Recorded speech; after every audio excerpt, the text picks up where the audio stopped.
What's going on? It's yours truly. Just say it with me. They call me Mr. TALIAFERRO. How's everybody doing out there? Salute to T.I. and Grand Hustle.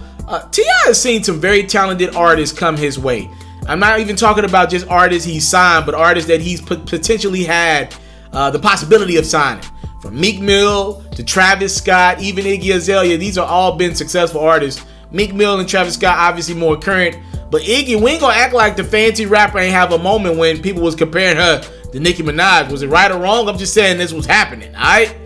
Now, T.I. has been on record of saying that Iggy Azalea was very expensive to have as an artist under Grand Hustle, and he's acknowledged, or in a recent interview, he called it a blunder.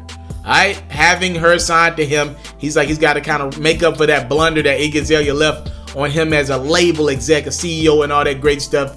And he was recently on The Breakfast Club. Charlamagne asked him about that comment, and he cleaned it up, or at least told his honest truth. Here's what T.I. said on The Breakfast Club. He said, "I wasn't saying Iggy Azalea was a mistake per se, but a blunder. I really feel like she was meant to be great. What happened was," and this is just my opinion, I'm quoting T.I. here. He says, "Keep in mind, I didn't say it to speak down on Shawty. This is my truth. I'm sharing it. I don't wish no ill will on her. She happens to be one of the biggest things tomorrow, then great. But as far as I'm concerned, when she found out white people liked her and she didn't really need black people to like her, she switched up, started acting different, made moves I wasn't proud of.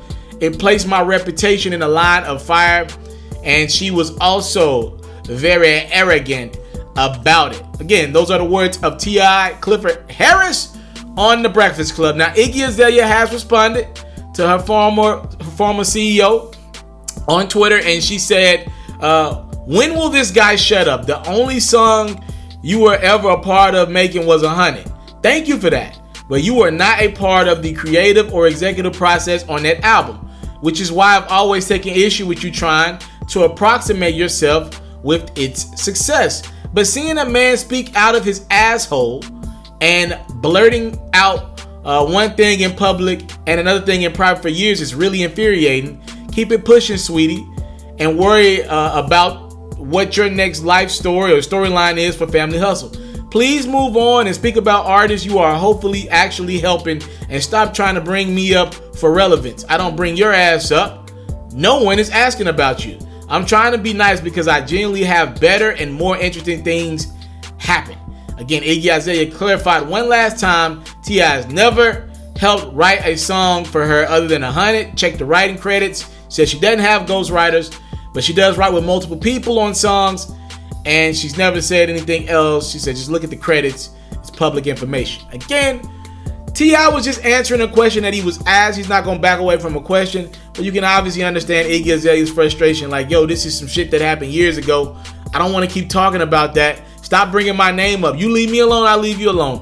And let's be clear, Iggy's career ain't in the best place right now. So you can obviously understand there's a little bit of sourness on her, because she's like, yo, I'm trying to get this shit back off the ground, and I don't need somebody throwing dirt on my name right now. I'm trying to pick it back up. So I get both sides. T.I. want to tell his truth, and Iggy's like, yo, shut up. Stop bringing my name up.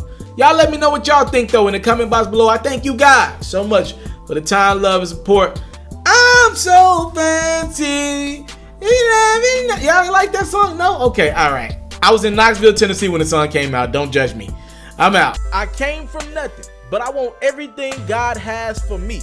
I interview celebrities. I talk sports. I still represent the culture. I got the kids, they tuned in. We locked in right now, Mr. TALIAFERRO. TALIAFERRO. Shout out to Mr. TALIAFERRO. You're watching Mr. TALIAFERRO TV. Mr. TALIAFERRO TV.